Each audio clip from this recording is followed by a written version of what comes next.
In the 15th century, it became apparent that some people didn't feel comfortable with the gender they were. Transgenderism in the media has always been frowned upon, and to even discuss it would be classed as taboo. Now we are in 2013, things have come a long way. Schools now focus on equality and sexual education, and Birmingham runs its Gay Pride event each year. However, transgender people are still left on the outskirts of society. A recent survey showed 2 to 5% of the population now identify as transgender. These results only count those that have sought treatment, so there are still many living without support and feeling uncomfortable with who they are. This documentary will focus on the journey Lewis Hancocks faced as a transgender person. I'm here with Lewis Hancocks today, and we're going to be talking about issues to do with the transgender community. So, to start off, what is transgender? Define it for us. It's a hard one to answer because I think everybody's got a different definition of transgender. Everybody has a different identity, or has had a different journey. For me, I see it really black and white, as in I'm literally male, 100% male. I just happen to be born a bit differently with female body parts. I see it as a medical condition, but everybody's got a different version of what they see, see themselves as. So I think it literally just comes down to the individual. So do you like the label, and do you feel it represents you as an individual? No, I don't feel it represents me at all. I personally don't like the label of it. I just see myself as a man, obviously.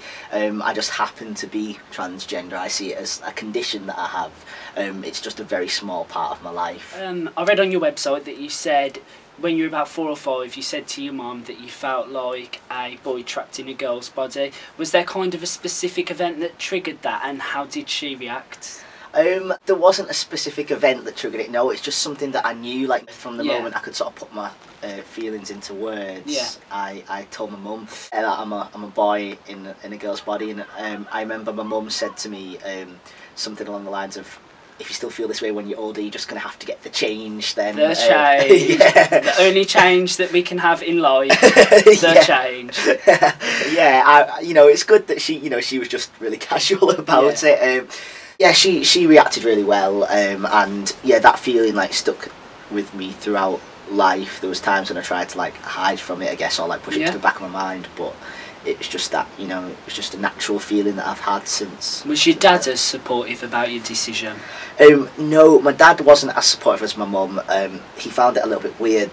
My mum and dad split up when I was about 11, so I didn't live with my dad anyway, and when I told him that I was going to medically transition, he didn't quite understand it, and I think he was quite scared of me changing. I remember he once actually cried to my mum, saying he feels like he's losing a daughter. My mum was like, "You're not at all. It's that he's the same person." And my mum said, "If anything, you might have lost Lewis by not having a proper relationship with him and communicating with him." So as soon as we started to sort of become close again, and all it took was a few deep conversations, and he really just started to understand, and I think it was more about the fact that we lacked in a relationship rather than the fact that I was transitioning. Do you think that there is a need for more support for parents in terms of coping with children that may want to transition, and how they can sort of adapt to that? Yeah, I think that would definitely be, that should be something that is addressed. Yeah, I mean, I remember the psychologist that I went to said to my mum, "If you ever need help in this as well, you're welcome to come and see me," and she was really grateful for that. She never went to see him, but it's just good to know that support is there, because I think the main thing for parents is to just understand more about it. And yeah, I think that because it is obviously hard for a parent as well to see the child change, but what they've got to remember is that it's just a physical change. It's it's still the same person, and they're not losing anything at all. If anything, they're just gaining a happier child, or son or daughter. Yeah. And do you think without your parents' support you would have struggled to transition? Yeah, I think I've had a really easy transition in terms of acceptance and things, obviously, aside from the slight obstacle with my dad there, but I've always had really good friends as well, a really good support network, a close group of friends, and that made it so much easier for me. I was so much more confident, and like, just, you know, I wasn't ashamed to tell them, because I knew they would support me, and especially because my mum supported me from such an early age, it made it a lot easier for me. Did all of your friendship circle at the time support you, or was there a few that sort of were a bit hesitant towards the change? And I think like about 99% of my friends supported me. There was a couple of friends I had that didn't quite not that they didn't understand it, but they were a bit scared that I was going to change. Were they males or females? Females, actually, yeah. Okay. Yeah. Yeah, 2 female friends that I had, who were close friends now, and, you know, everything's fine there, but they were a bit worried that our friendship would change, because they were like, well, you know, all this time I thought I'd been friends with, you know, like a girl friendship, and now it's going to be a girl and a guy, and they were worried about that change. But I just kept reassuring them, listen, like, I'm still the same person now. You know, I am a guy inside. You've been friends with a guy all these years. It's been, you know, and that's me, and it's just a physical change. It's going to happen gradually. It's not going to impact on our friendship. And they realised that after not long at all. As they saw me get happier and happier, they realised, oh, you know, this was definitely the right decision. Do you feel like there was the support there at the time at school to allow you to make that kind of decision? Well, not at high school, no. You see, I've had, you know, an easy transition, but only since leaving high school and going to college, and, you know, having, I guess, more confidence to be me, because in high school I was like quite the opposite of me now, and it was a tough time in high school, but I hadn't sort of quite accepted it in my head that I was transgender at high school. Yeah. I think most of it was in, you know, probably in my head. If I'd have just accepted it, I'd have been a more confident, happy person, and that would have changed the way my high school experience was. So throughout your teen years, would you fair to say that you were sort of leading a double life, as it were? I wouldn't describe it as a double life. I was always me. I guess I just had stuff that I needed to like address in my head. I mean, you know, it's not as if I would sort of change the minute I was out of high school, like change who I was and go back to be. I was always a boy, but, you know, I guess I just happened to have to wear a skirt for a few years in high school. So, yeah. I wear a skirt sometimes. So when you finally committed to the choice of transitioning, what kind of information was available to you, and what did you actually make of it? I got most of my information from the internet, from like YouTube videos of other people that transitioned. I mean, when I went to my GP about it, he didn't really have a clue. Like, they were really unhelpful. They said a lot of misleading information and made out that it was going to be a much harder process than it actually turned out to be. So it was mostly just like videos and speaking to people online where I learned the most. Yeah, you said that there was a discrepancy between what the GP said and what you found out from the community. Yeah. What kind of misinformation do you think you got from your GP at the time then? Well, he made out that it was going to be a really it is a long process, but he made out that it was going to be so much longer and so much harder. He said it would be years before I even got a psychologist, you know, a psychology appointment, years and years before I'd be on hormones, and he described it as a lifestyle choice, and that's why nothing's rushed. And that is obviously the opposite of what it is. It's not a choice. Like, nobody chooses to be, you know, born transgender. And I mean, within 2 psychology appointments, it's not this way for everyone, but for me, I was referred after 2 psychology appointments to the gender clinic, got on hormones within a year, which is, you know, and everything ran really smoothly, like in terms of getting referred and all that. So my GP just seemed to be trying to make it hard. How did you access funding for, you know, the operations and the treatment you have had? Well, my hormones I got on the NHS, and then injection I have every 3 months. The only surgery I've had is my chest surgery done, but that was a really big battle for me, because the NHS in the little town that I'm from, they didn't have the funding to fund my chest surgery. They said it was cosmetic and not part of gender reassignment, which obviously is ridiculous, because it is a very, like, you know, to some people the chest is the most important part above anything else, because it's, you know, more obvious. It's there, you have to, you know, see it every day. You feel like you had to sort of hide your chest when you were dressing and yeah, I had to, like, always had a lot of layers on, like, and even like, because I go to the gym a lot, and I had to wear like a hoodie in the gym all the time. I could never, you know, get changed in the changing rooms, and in relationships as well. I was always really insecure. It was, you know, affecting my life in a lot of ways. So did you see gender reassignment as a sort of gateway to a better life as a whole? Yeah, definitely. It just felt like, you know, I guess I needed these things to start my life. My life was on a standstill, so I needed this surgery because I just was so down about my body. It was on my mind every day. I couldn't think of anything else other than what I need, you know, the surgeries that I needed. So after the NHS decided that your procedure was cosmetic, yeah, how did you go about actually gaining funding for the operation? Well, I took part in this documentary show the other year called My Transsexual Summer, and that like documented me trying to raise the money myself for my surgery. That kind of gave me the confidence, like the push to do that. So I set up these fundraising events, and like they were a real success.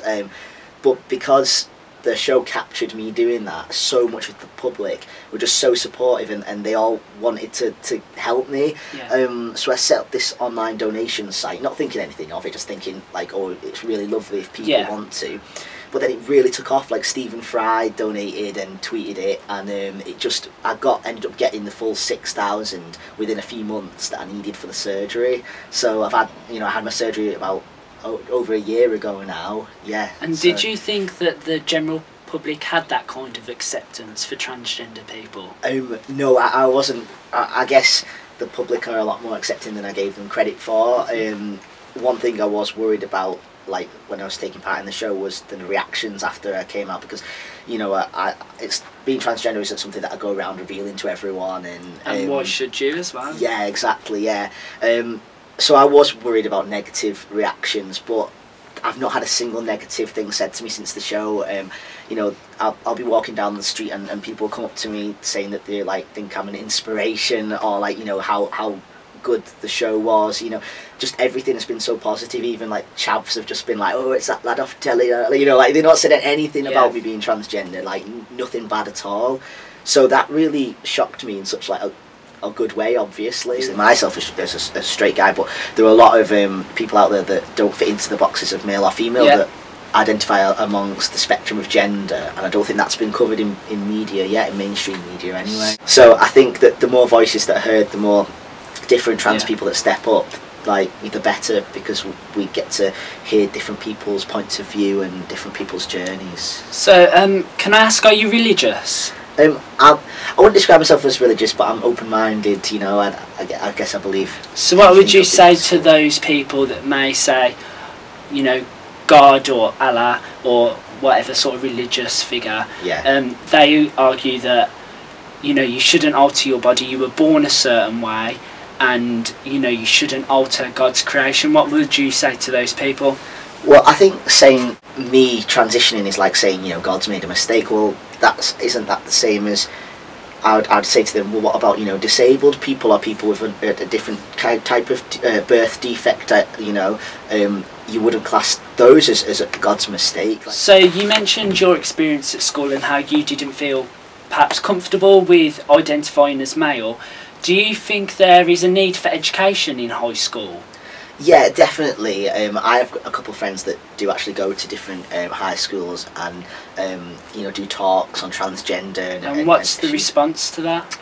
Really well, actually. I think that from what I've heard, the kids, like, you know, they just listen, take it in. I think that like nowadays, it's like the new generation is a lot more accepting. But I think it does need to be brought in. For instance, the friends I've got going, and you know, when it's like biology lessons and you're learning about like sex and puberty and all that, then that's when they should sort of a lot like you know, times like to talk about transgender as well, because I mean it was never mentioned when I was at high school. So I think it's really good that some high schools now are getting people in to talk about. I think it would help people that feel transgender themselves, like, you know, so that they understand it more, because, you know, even though I was transgender at high school, I never quite understood it and didn't know what to do about it. Did you ever meet another transgender person while you were at high school? No, not at all, no. So nobody that you could communicate on that level with? No, yeah, exactly, no one at all. So so I think it'd just be good to have like a transgender figure there to, you know, someone to speak to. Also, just to educate the other kids as well, just to make it a more accepting place. So, how has your experience on the Channel 4 show and your experience transitioning shaped your future life and what you're doing now? Well, since like the show and since having my chest surgery, I'm just so much more confident now, and I finally broke free from a little town and I've moved to London.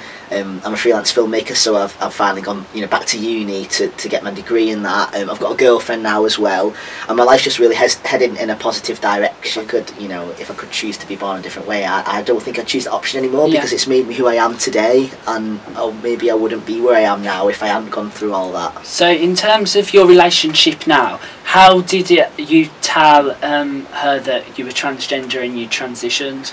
She already knew that I was transgender because she saw the show, okay. So that was like good way of breaking the ice. Yeah. Like you didn't have to say anything. Yeah. I mean, my girlfriend now, she's completely straight. She never even knew transgender guys existed before watching the show, but she's just a really lovely, intelligent, like open-minded person, and she says to me, why should it matter what is like down below? Yeah. You like someone for who they are, and there's so many different aspects to a relationship. If somebody was to say that they wouldn't date a transgender person, then that means that they're just jumping straight into like the sex aspect of things. But there's so much more to a relationship.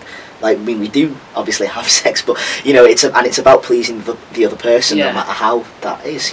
And did you ever experience that kind of discrimination where you'd been seeing somebody and then you sort of revealed what you'd been through and they sort of backed off and didn't want to be with you anymore? I have, like, a couple times in the past, like a few years back. I guess when I hadn't been on hormones as long, I probably I didn't look female, but I looked a little bit less, I suppose. Androgynous. Yeah.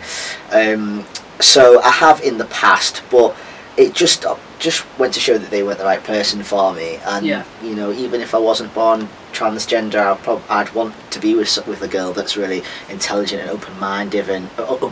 So the kind of girl that I would want to go for probably would accept that anyway. So in the future, is having children an option for you? I mean, I still see myself as really young right now, so kids would be like way in the future, and my girlfriend feels the same. But possibly, yeah. Like I don't see why not. But just after I've sort of achieved other things first.